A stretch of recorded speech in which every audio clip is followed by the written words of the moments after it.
Կապանի Թումո կենտրոնում հունիսի 9-ից 14-ը ընկեր բերելու, այսինքն բաց դռների շաբաթ կլինի։ Ուսանողները ոչ թումոցի իրենց ընկերներին կարող են այդ օրերին հրավիրել այստեղ, ցույց տալ, ներկայացնել կենտրոնի նորարարական ծրագրերը։ Այդ օրերին շատ հետաքրքիր իրադարձություններ են սպասվում Թումոյում, կլինեն հետաքրքիր,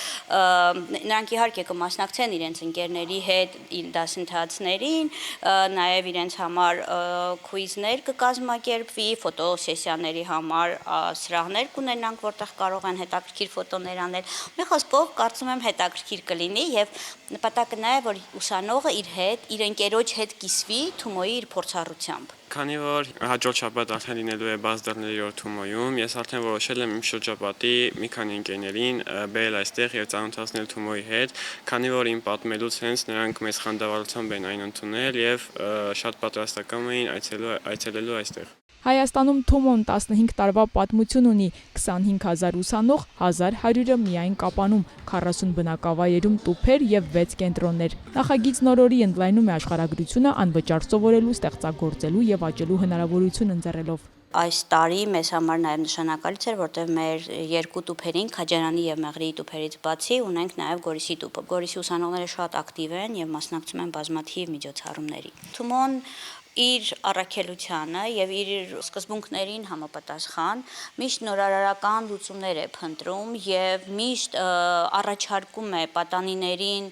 նոր գիտելիքներ, նոր հնարավորություններ եւ հետաքրքիր միջոցառումներ, որոնք ավելի լիարժեք են դարձնում եւ մեր գործունեությունը եւ նաեւ պատանիների փորձառությունը Թումոյում։ Շուրջ 4 տարի են հաճախում եմ Թումո կենտրոն, այստեղ մասնակցել եմ տարբեր դասընթացների, աշխատարանների եւ լաբերի, հատկապես հետաքրքրված եմ երաժշտության ոլորտով, քանի որ ինքս զբաղվում եմ երաժշտությամբ։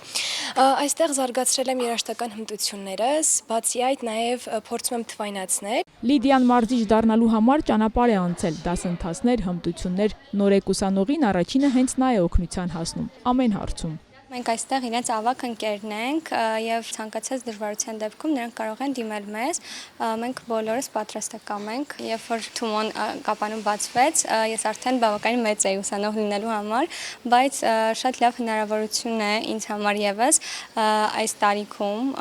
ուսումնասիրել այն, ինչ որ ուսումնասիրում են հիմիկվա դեռահասները եւ հետ չմնալ իրենց տենց ալիքից։ Կապանի համայնքապետարանի, Եվրամիության եւ Թումոյի համագործակցությունը 4 տարվա պատմություն ունի։ Այս ընթացքում ուսանողների թիվն է զգալիորեն ավելացել, պատանիներին հետաքրքրող կրթական ու ոլորտային ծրագրերն են թարմացվել։ Դրանք այսօր շատ պահանջված են եւ թումոցիների համար նաեւ մասնագիտության ընտրության հարցում կողմնորոշիչ։ 25 թվին մեզ համար կարևոր իրադարձություն էր, որ մենք արդեն ունենք մեր ոլորտ, 14 ոլորտների մեջ ընդգրկվել է նաև արհեստական բանականությունը որպես ոլորտ։ Շատ մեծ պահանջարկ ունի լուսանկարչությունը, արհեստական բանականությունը, խաղերի ստեղծումը, դա այն ոլորտներն են, որոնցով ուսանողները ավելի շատ հետաքրքրություն են արտանում։ Գրաֆիկական դիզայնը, որը նույնպես շատ հետաքրքիր ոլորտ է եւ նույնպես շատ հետաքրքրվածությունը բարձր է այդ ոլորտի վերաբերյալ։ Թումոն ինձ համար նոր ճյուղեր ուսումնասիրելու հնարավորություն է տվել ու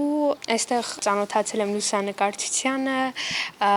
խորացրել եմ ավելի գիտելիքներ այս տեխնոլոգիաներում ու ծրագրավորման մեջ ու հատկապես հիշվող աշխատարաններից մեկը եղել է Թոմո Գերի վարած աշխատարանը, AI աշխատարան էր, 2 շաբաթյա, բավականին հետաքրքիր անցավ։ Կարելի ասած Թումոն ինձ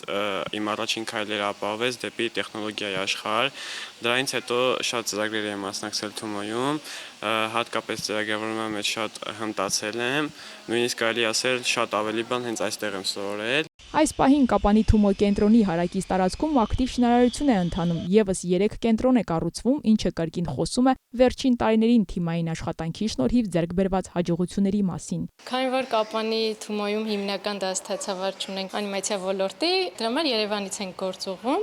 ու տարվա ընթացքում մի քանի անգամ, երբ որ խմբերը արդեն կարիք կա հավաքվել են, այդ ժամանակ գալիս են գործուղման։ Այն ուսանողներին, ովքեր անիմացիա ուզում են շարունակել, շատ լավ տարբերակ է, որ Թումոյում ծանոթանում են համ այն ծրագրին, որով պետք է աշխատեն, համ անիմացիայի հիմունքներին ու հետո ավելի խորացված իրենք կարող են գնալ ու սովորել։ Իդեպ նախորդ տարի Վահե եւ Լուսի ամենամյա մրցույթում Կապանն առաջին անգամ ունեցավ հաղթողներ։ 2 ուսանողներ ֆիլմերի եւ երաժշտության անվանակարգերում զբաղեցրին երկրորդ տեղը։ Մրցույթի նպատակն էր բացահայտել եւ ներկայացնել Թումո Հայաստանի ուսանողների եւ շրջանավարտների ստեղծագործական հմտությունները։ Եվ դա հաջողվեց։ Վահե եւ Լյուսի մրցույթն արտացոլեց թումոցների նվիրումը հայկական մշակույթին, կրթությանը եւ արվեստին։